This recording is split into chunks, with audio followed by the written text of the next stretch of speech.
네, 안녕하세요. 마케팅의 본질을 이야기하는 곽팀장입니다. 자, 오늘 이야기할 주제는 요즘 마케팅하기 힘들어진 이유라는 주제로 다뤄보려고 합니다. 사실 요즘 이제 많은 분들께서 말씀하시는 게 요즘 마케팅 예전 같지 않다, 굉장히 힘들어졌다, 이런 얘기를 많이 하시는데요.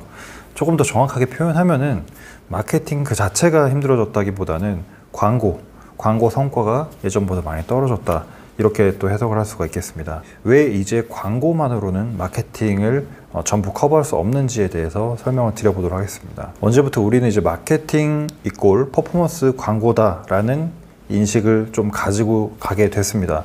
아마도 SNS가 본격적으로 성장하기 시작했었던 5년 전부터 지금까지 쭉 그래왔었던 것 같은데요.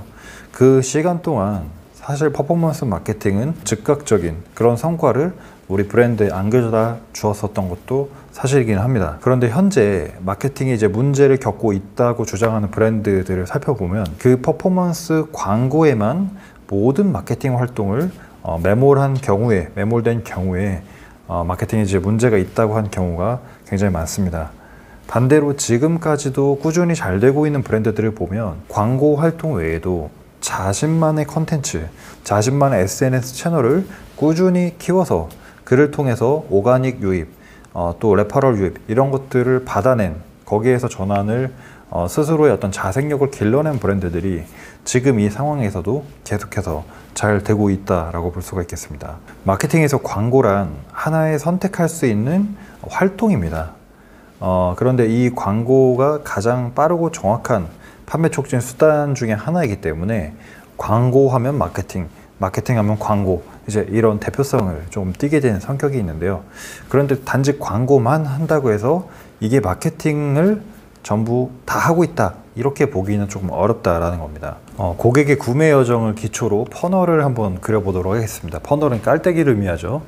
여기서 퍼포먼스 마케팅의 위치는 사실은 이 하위 퍼널, 즉각적으로 구매를 전환시키는 역할을 수행을 하게 됩니다. 물론 광고 매체에서 지원하는 다양한 캠페인을 활용을 해서 트래픽 캠페인이라든지 인지도 캠페인 할 수는 있죠. 하지만 근본적으로는 이 구매 결정을 하는 역할을 퍼포먼스 마케팅이 담당하게 됩니다. 브랜드와 제품이 새롭게 출시가 됐습니다. 저는 지난 영상에서 고객이 브랜드를 좋은 브랜드다 이렇게 인식을 하려면 그렇게 인정할 수 있을 만한 근거나 브랜드 자산이 필요하다라고 했습니다. 어디에서 누가 쓰는 거를 봤다라든지 아니면은 어디서 이 브랜드가 어떤 부분이 좋다라고 인식을 하고 있다라든지, 사실 인지와 인식의 영역에 내용들이 좀 필요하게 되는데요. 우리가 처음에 브랜드 론칭을 하면은 어느 정도 블로그나 카페라든지 인플루언서 섭외를 해서 이런 밑작업을 해서 브랜드에 대한 나름대로의 어떤 인지나 인식을 사실 쌓으려고는 하죠. 그런데 그러한 활동들은 우리가 인위적으로 브랜드와 인지와 인식에 대한 부분을 어떻게 보면 여론을 형성을 한 거기 때문에 실제로 브랜드의 가치가 그만큼 올라가 있다라고 보기는 어렵습니다. 하지만 우리는 그 다음부터 바로 판매 활동에만 몰두를 하게 됩니다. 이제 물건을 만들었으니까 팔아야 된다라는 논리인 거죠. 그런데 그 전에 정말 우리가 고객한테 팔릴 만한 그런 제품들을 만들기는 했나요? 제품이나 서비스를 출시하기 전에 고객이 정말로 이것을 원한다고 응답을 하던가요? 혹시 우리가 출시할 제품이나 서비스의 상황에 맞춰서 우리 입맛에 맞게 시장 조사가 된 건 아닌가요? 만약에 마케팅이 가지는 의미가 조금 더 세일즈에 더 가깝다라고 하면은 와디즈나 텀블벅과 같이 고객들이 지갑을 잘 열 것 같은 플랫폼에서만 마케팅 광고를 한다면 아무래도 세일즈를 뽑는 데는 더 유리하다고 할 수가 있겠죠. 그런데 와디즈나 텀블벅에서 굉장히 성공적으로 펀딩을 한 브랜드도 그런 플랫폼 바깥으로 나왔을 때는 거의 팔리지 않는다라고 고충을 다 호소를 하십니다. 쿠팡이나 오픈마켓에서 잘 팔리는 그런 제품은 사실 고객이 브랜드로서 접근을 하기보다는 당장 내가 사야 될 필요한 제품으로서 소비할 가능성이 훨씬 더 크다는 것을 의미를 하기도 합니다. 그들은 브랜드보다는 물건을 사러 오는 분들이기 때문에 브랜드를 굳이 따지고 비교하지 않아도 당장 살 수 있는 것들이랄수록 더 그런 경향성이 더 크겠죠. 몇 가지 좀 생각을 해봤는데요. 첫 번째로는 우리가 상대적 우위 증명이라는 게 있을 수 있을 것 같아요.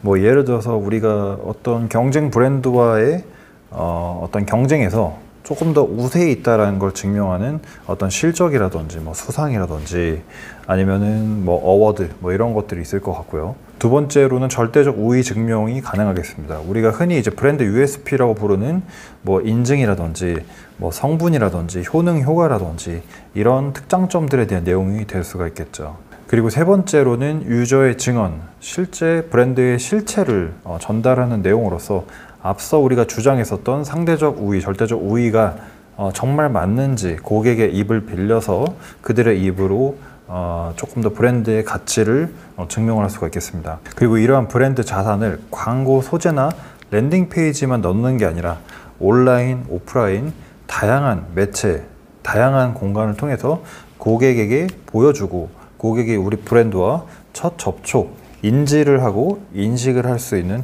기회를 줘야겠습니다. 그래서 궁극적으로는 우리 브랜드에 대한 고객 경험을 제공하는 것이 지금 이 시대에서 퍼포먼스 마케팅에만 매몰되지 않고 마케팅의 외연을 더 넓힐 수 있는 방법 아닌가라는 생각이 들었고요. 사실 이러한 활동을 한다라고 해서 기존에 우리가 경험한 퍼포먼스 마케팅처럼 인풋 대비 아웃풋, 투입 대비 산출 이런 식으로 바로 즉각적인 매출은 나오지 않기 때문에 그러면 그런 마케팅 활동이 무슨 소용이 있냐라고 또 말씀하신 분들도 계실 텐데 그런 경우에는 사실 앞으로 돌아가서 기존에 지금 우리가 하고 있는 퍼포먼스 광고라는 그 틀 안에서밖에 머물 수가 없다는 겁니다. 네, 그래서 오늘은 요즘 마케팅 활동이 힘들어진 이유라는 주제로 퍼포먼스 광고에만 매몰되어 있는 현재 마케팅의 현실, 그리고 이제 우리가 조금 더 고민을 앞으로 해나가야 될 부분에 대해서 함께 다뤄봤습니다. 오늘 영상 여기까지고요. 오늘 영상 시청해주셔서 감사하고 전 다음 영상으로 다시 인사드리도록 하겠습니다. 여러분 고맙습니다.